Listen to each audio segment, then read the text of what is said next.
Piala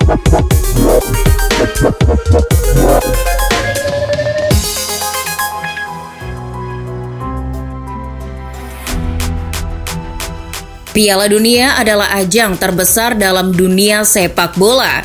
Turnamen tersebut seolah jadi panggung bagi para pesepak bola menunjukkan kemampuannya. Juga panggung bagi tim-tim untuk menunjukkan kedikdayaannya. Dari situ banyak momen-momen istimewa yang muncul di Piala Dunia dari masa ke masa. Dan untuk menyegarkan ingatan tentang gilanya Piala Dunia, berikut daftar momen gila dalam 5 Piala Dunia terakhir. Pada Piala Dunia 2018 jadi mimpi buruk timnas Jerman. Bagaimana tidak, datang sebagai juara bertahan Piala Dunia sebelumnya, Jerman malah tampil loyo di Piala Dunia 2018. Mereka bahkan gagal lolos di babak penyisihan grup F, padahal di grup itu tidak ada yang jadi tim unggulan. Jerman malah jadi juru kunci grup setelah hanya menang melawan Swedia dan secara menyakitkan ditaklukkan Meksiko dan Korea Selatan. Hasil ini seolah memperkuat kebenaran adanya kutukan di Piala Dunia. Kutukan itu pertama kali menyerang Prancis yang menang Piala Dunia di tahun 1998, tapi tidak bisa lolos penyisihan grup pada Piala Dunia 2002. Setelah itu kutukan berlanjut ke tim-tim yang menang Piala Dunia.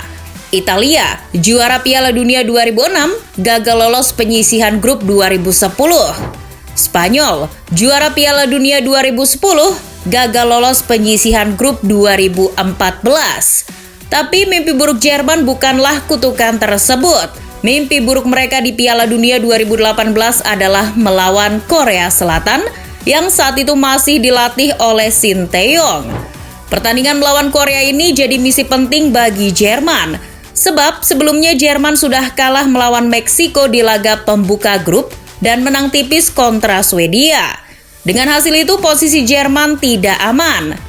Untuk bisa lolos, pasukan Joachim Löw harus mengalahkan Korea Selatan, tim yang sudah dipastikan pulang karena kalah di 2 pertandingan sebelumnya. Tapi misi Der Panzer ternyata tidak mudah. Laga berjalan alot sampai menjelang akhir laga. Sampai akhirnya, di menit ke-92, Kim Yong-gwon membobol gawang Neuer. Tidak berhenti sampai di situ. Pada menit ke-96, Jerman kembali kebobolan oleh pemain yang pernah bersinar di Bundesliga, Son Heung-min. Jerman pun harus tersingkir dari Piala Dunia 2018. Salah satu momen gila dari gelaran Piala Dunia 2014 adalah perjalanan Kosta Rika yang mengejutkan bagi semua orang. Kosta Rika pada saat itu berhasil menjadi kuda hitam yang merepotkan tim unggulan Piala Dunia. Mereka berhasil melaju sampai ke partai perempat final Piala Dunia 2014 dan kisah itu masih jadi salah satu cerita underdog terbaik di Piala Dunia. Di babak penyisihan grup mereka harus menempati grup D bersama Uruguay, Italia, dan Inggris. Hanya Kosta Rika yang belum pernah jadi juara Piala Dunia. Jangankan juara Piala Dunia, untuk bisa tembus ke babak 16 besar saja mereka kesusahan. Sedangkan tim lainnya yaitu Uruguay, Italia, dan Inggris sudah pernah merasakan manisnya jadi juara Piala Dunia. Namun Kosta Rika memberikan kejutan. Mereka mengalahkan Uruguay dan Italia dengan mudah. Mereka juga menahan imbang tim Inggris, menjadikan mereka sebagai pemuncak klasemen grup D. Kosta Rika pun berhasil mengalahkan Yunani di babak 16 besar. Namun langkah mereka harus terhenti di babak perempat final ketika melawan Belanda lewat babak adu penalti. Namun Kosta Rika tetap pulang dengan kepala tegak. Mereka berhasil mencatatkan sejarah dan mengejutkan semua orang di Piala Dunia 2014. Piala Dunia 2010 merupakan Piala Dunia yang istimewa bagi benua Afrika. Untuk pertama kalinya negara di Afrika menjadi tuan rumah Piala Dunia. Namun tim tuan rumah Afrika Selatan tidak bisa membawa asa benua Afrika terlalu jauh. Mereka tidak bisa lolos di babak penyisihan grup. Dengan tidak ada lagi tim dari Afrika yang bisa lolos fase grup, Ghana menjadi satu-satunya harapan benua Afrika. Ghana bahkan bisa mengalahkan Amerika Serikat di babak 16 besar. Dan Ghana punya potensi besar untuk menjadi tim dari Afrika pertama yang bisa sampai babak semifinal Piala Dunia kalau saja tidak ada Luis Suarez. Ghana bertemu dengan Uruguay di babak perempat final. Awalnya laga berjalan imbang 1-1. Gol dari Ghana dicetak oleh Sulley Muntari, sedangkan gol penyeimbang Uruguay dicetak oleh Diego Forlan lewat tendangan bebasnya yang fenomenal. Kedudukan 1-1 bertahan sampai ke babak perpanjangan waktu. Disinilah kegilaan terjadi. Di penghujung perpanjangan waktu, Dominic Adiyah punya kesempatan emas mencetak gol dari depan gawang yang tidak terjaga. Namun, Luis Suarez menggagalkannya dengan kedua tangannya sendiri. Bak seorang kiper, Suarez menampik bola untuk masuk ke gawang. Otomatis Suarez dikenai kartu merah dan Ghana dihadiahi penalti. Namun entah karena beban yang terlalu berat atau masih tidak percaya dengan apa yang terjadi, eksekutor dari Ghana, Asamoah Gyan, gagal mengkonversinya menjadi gol. Ghana pun tidak bisa melaju ke fase berikutnya. Suarez dengan tangannya sendiri telah menghancurkan harapan benua Afrika di Piala Dunia 2010. Ironisnya, setelah Piala Dunia, Suarez direkrut oleh Liverpool dan sisanya pun jadi sejarah manis bagi Suarez.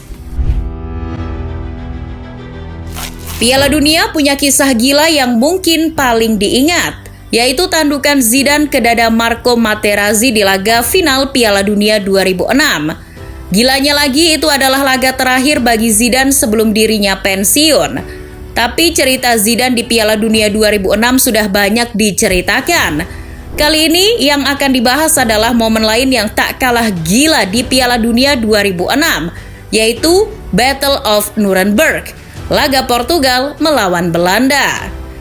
Mengapa ini jadi momen gila? Karena di pertandingan itu wasit harus mengeluarkan 4 kartu merah dan 16 kartu kuning. Artinya ada 20 kartu yang dikeluarkan pada pertandingan itu.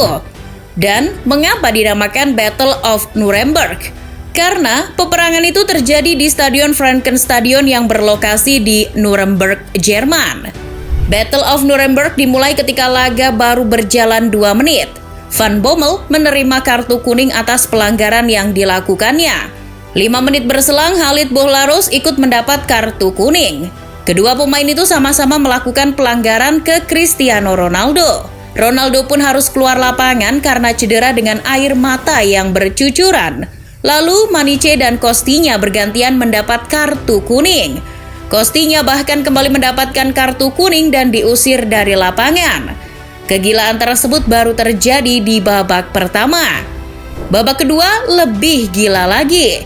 Ada 11 kartu kuning yang diberikan karena pelanggaran dan 3 kartu merah keluar dari saku wasit di babak kedua. Pertandingan ini jadi pertandingan paling brutal di Piala Dunia. Ini juga jadi rekor jumlah kartu terbanyak di Piala Dunia. Piala Dunia 2002 adalah panggung untuk Ronaldinho, Ronaldo, dan Rivaldo. Namun di balik gemerlapnya tim Samba di turnamen itu, Piala Dunia 2002 dikenal sebagai Piala Dunia yang paling kontroversial. Kontroversi itu sudah menyelimuti Piala Dunia 2002 sejak pemilihan 2 negara, Jepang dan Korea, sebagai tuan rumah. Itu pertama kalinya dan satu-satunya Piala Dunia yang digelar di 2 negara. Namun momen kontroversi yang paling diingat adalah ketika Korea Selatan melawan Italia. Pertandingan itu secara mengejutkan dimenangkan oleh Korea dengan skor 2-1. Wasit pertandingan saat itu dinilai berat sebelah. Pelanggaran berat yang dilakukan Korea dibiarkan begitu saja. Tapi giliran Italia yang melakukan pelanggaran, mereka diberikan hukuman berat. Kekalahan Italia atas Korsel tidak bisa diterima oleh penggemarnya. Mereka menilai ini adalah konspirasi FIFA untuk menahan tim Asia lebih lama bermain di kompetisi itu dan supaya bisa melancarkan kepentingan bisnis yang dijalankan FIFA di Asia.